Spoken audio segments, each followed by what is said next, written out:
Right, so you just made a FNAF fan game, and people seem to enjoy it. What next?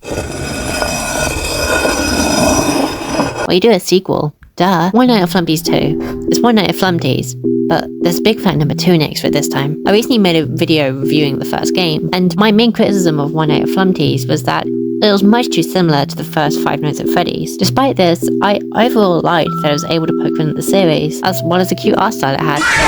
However, I recently played through the sequel, and it vastly improved the issues I had with the original. And not only was it better than One Night at Flumpty's, but better than the majority of official FNAF games. I'm not going to play the intro this time by explaining what parody is or the dev is an EDP wannabe. We're going to go straight into the game this time.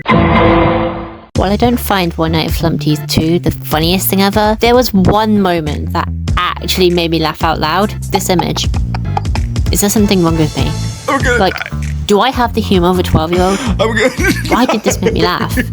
What is actually wrong with me? Moving on. Like before, the office has now been neutered due to copyright. However, this time all we've lost is a dissected piglet and Coca-Cola. Stunning. Absolutely stunning. However, we do have the Declaration of Independence. America! There's also a record player playing classical music in the office. And although it's not that funny and leans more towards the creepy side, in hard mode it plays the Toreador March.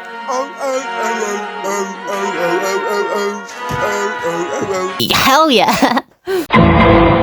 When we begin the game, we're met with a slow down, catchy tune for how to survive. Welcome one and all the Flumpty Bumpies. If your lights turned off, then you're safe. If your lights are on, then they'll come find you and rip you a brand new face. Now, most characters will enter by looking into your room and cause an exposometer?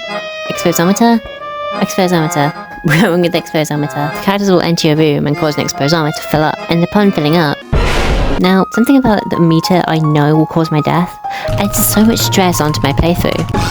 But how do you avoid the meter filling up? Or is that big switch in the middle of your room? Is the overabundance of putting random shit in the video a way to overcompensate for a lack of personality? To the latter.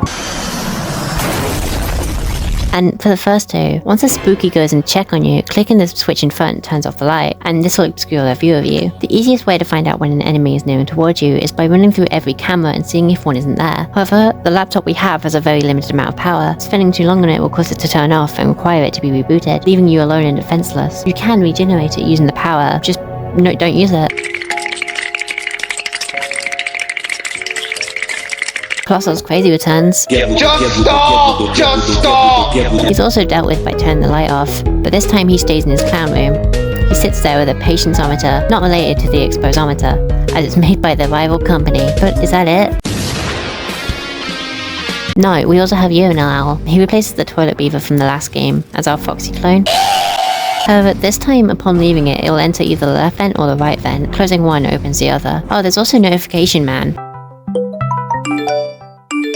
I believe the only people who have ever died to him are those kinds of people who make jump scare compilations of these kinds of games. I like these mechanics. They're really similar, but so memorable, even with Flumpty and Box, both of which have the exact same mechanic, but they have different ways of entering. Flumpty covers his eyes like peekaboo. You will give me an egg! Whereas Box cuts straight to the chase. Wait, what about Boxy Boo? While Flumpty's 1 takes a lot of influence from Freddy's 1, Flumpty's 2 only takes the core concept of Freddy's 2, this being an open environment surrounded by many threats, but I think it's better than FNAF 2, as with FNAF 2, almost every character apart from these two is just, I go into your office, you put on a mask.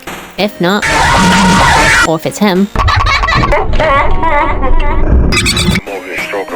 And with Flumpty's 2, every character felt unique to me. Even if multiple have the same mechanic, they have completely different little details, which makes them feel like different threats to face. After beating the main night and having a brain aneurysm due to beating it first try,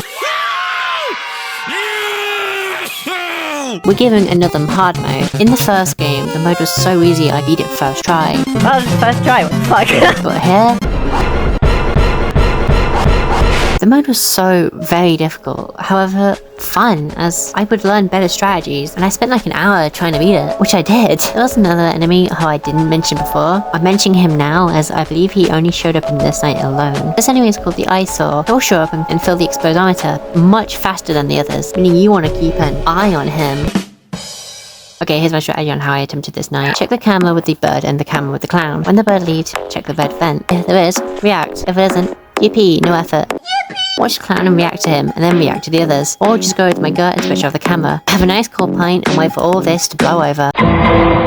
In conclusion, One Night at Flumpty's 2 far surpasses the original by being so different from the source material. However, One Night at Flumpty's was not only unique, but so fun with the gameplay mechanics all working in tandem with one another. I don't expect to cover One Night at Flumpty's 3 anytime soon. I don't want to just cover FNAF fan games and mascot horror games on this channel. However, overall, give One Night at Flumpty's 2 8 eggs out of 10. I wouldn't expect a new video from me for a little bit. Not only is the next game going to be Outlast, which is going to take a while, but I am going to be starting college soon, so a lot of my time is going to be putting into that. However, I hope to see you again soon.